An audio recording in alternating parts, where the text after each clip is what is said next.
Tere hommikust, kallid kasteelised. Täna tuleb siis 2 teemat. Üks on Tartu vangid ja teine on tuulepargid.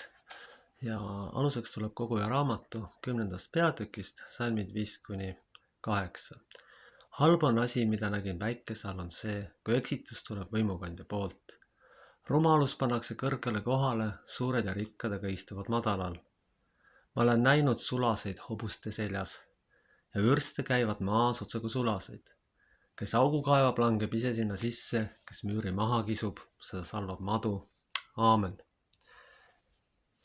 Selles 7. salmis öeldud võib kohe öelda ja kinnitada, et see meil nii on. Oblasti komitee, mis paikneb Toompeal, on täpselt sellised, et sulased on sattunud hobuste selga ja üritavad siis midagi valitseda. Aastaid olen jälginud tuulepargi teemat ja olen algusest peale olnud selle vastu, sellepärast et seal on üks väga lihtne põhjus. Õigemini mitu põhjus. Üks põhjus on see, et 800 tonni betooni pannakse maasse. Käitlemine, ma ei tea, tõenäoliselt maksab hinnanguliselt ligi 500 000 eurot koos kõigi kuludega. Lisaks selle see post ja need labad, mis sinna püsti pannakse. Kui see näiteks ütleme, kas 170 meetrine või 300 meetrine, ega looduses pole sügavat vahet, hakkavad hukkuma linnud, loomad ja seda kellegi kasumi nimel. Ma väga kiidan Valga vallavolikogu otsust püüda see jama lõpetada ükskord, sellepärast et see on tahtlik ja teadlik looduse hävitamine suure raha nimel. See on samasuguse tasandiga nagu sõjad, kus siis loodust reostatakse, inimesi tapetakse ja siis need samad tüübid nõuavad lihtinimeste käest, et umbes nad autoga ei sõidaks. See on umbes samal arengutasemel olev asi. See on selge, et see on rumal ja kahetsusväärne, et selliste asjadega üldse poliitikud ja isikud tegelevad, et loodust reostada. Valga volikogu oli nii julge, et astus siis suure korporatsiooni vastu ja tegi selle otsuse ära. Kiidan seda veel kord. See on väga hea otsus. Aga siin tuleb arvestada sellega, et globalistidele kasulikud idioodid, ütleme julmalt välja, ei loobume unistusest loodust lammutada ja lõhkuda. Aga see pole kindlasti jumalale meelepärane tegevus, sest tegelikult on looduse lammutamine lõhkumine raha nimel, nagu sõdagi puhas satanism. Siin on tegemist puhta satanismiga, kus inimest huve absoluutselt ei arvestata. Lisaks käib palju kordi siin videost läbi jooksnud maksupoliitika, millega siis teadlikult rahvast vähendatakse. Lisaks on ühe artikli järgi rahvas viidud selleni, et 830 000 inimest mitteametlikel andmetel siis võtab rahusteid. Ehk tegelikult suurem osa täiskasvanud elanikkonnast on viidud sellisesse stressi, et nad on sunnitud seda tegema maksupoliitika, töökohtade puuduse, majandusliku ebastabiilsuse tõttu. Nüüd lisaks sellele tahetakse selle tuulikujamaga veel tegeleda. Kuulsin kunagi koosolekul, kes proua Poolamets ütles ilusti välja, et Eestis on tegelikult isegi Euroopa Liidu poolt ette nähtud norm täis, aga kohalikud ugrilased tõenäoliselt tahavad olla paavstim kui paavst ja siis veelgi rohkem seda asja esile tuua ja selle nimel loodust hävitada, et lihtsalt kellelegi kulpi lüüa.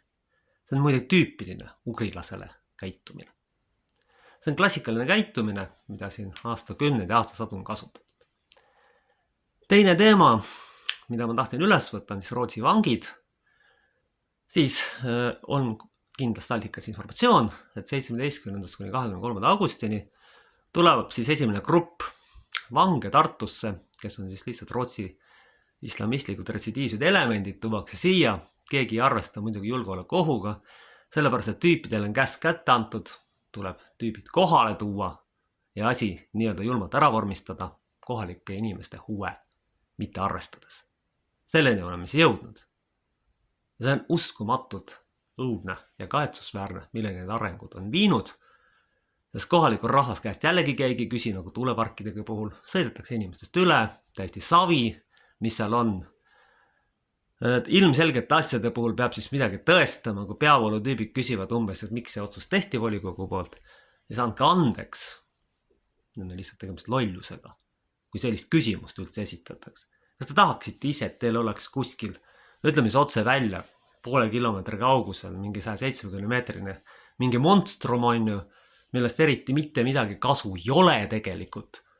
Keegi paneb lihtsalt raha tasku, ütleme julmalt välja on ju, arvestamata sellega, mis üldse sest ümbruskonnas saab. kui ei oleks seda sõdimist siis aastat olnud, oleks jälle siin üks monstrumite hunnik piirkonnast Läti poolt, tuleb juba üks monstrumite hunnik, ütleme otse julmalt välja.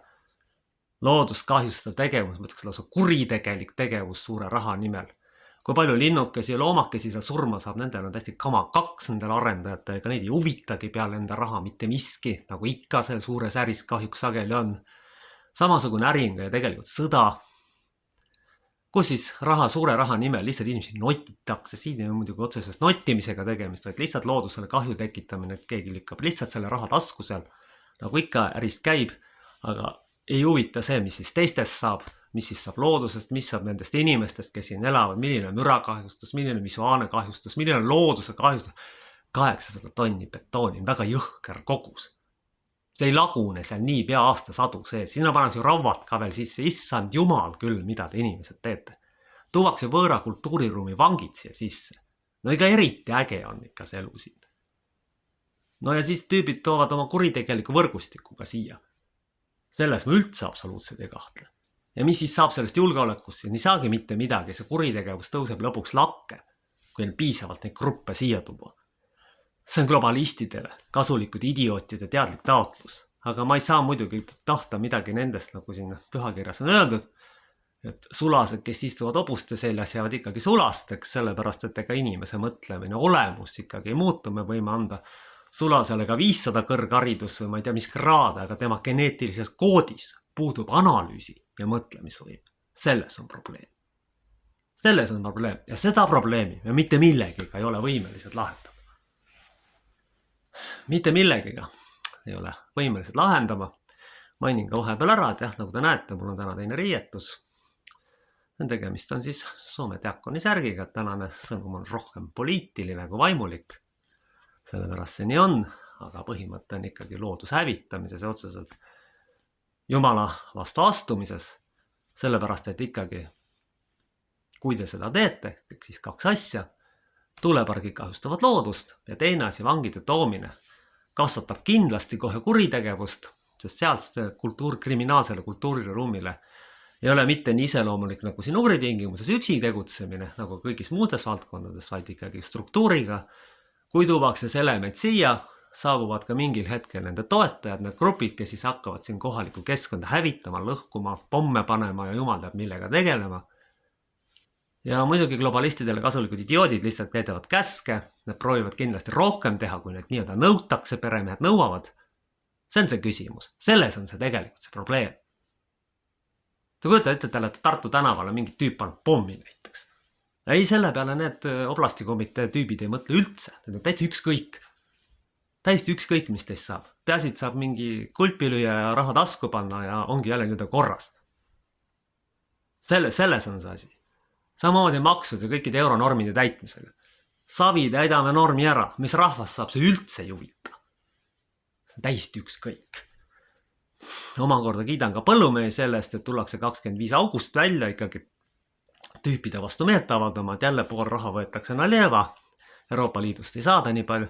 Saadud toetusest võetakse ka veel pool ära, seltsimees liigi arvab niimoodi, et niimoodi on õige. Kas te inimesed ei mõtle, et te lõpuks rahva viha endale kaela saate? See on väga ohtlik mäng. Ajaloolast õppinud inimesena ma tean, et ühel hetkel saab ka kõige kannatlikumal inimesel lihtsalt mõõt täis. Selle peale te ei tule. Te tegeleks jamaga, toetate tuuleparkide arendust, toote vangid sisse, tõstate makse ja ei anna veel raha ka, kui Euroopa Liit annab. Ei ikka rohkem globalistidele kulpi lüüa. See ongi see, mis saab teile lõpuks saatuslikuks. Kui ka Jumal mõistust andnud ei ole, paluks mitte võimule ronida, andke andeks.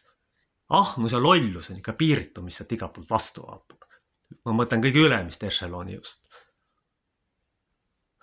Kiidan veel kord seda volikogu otsust, sellepärast, et see oli ainuõige otsus, mida teha sai oma looduse kaitseks, sest Läti poolelt ilmselt siis idioodid kuidagi siis riikliku regulatsiooniga selle lolluse seal püsti panevad. Aga kiidan veel kord seda otsus ja ma väga loodan, et see protsessid nende tüüpide vastu võidetakse.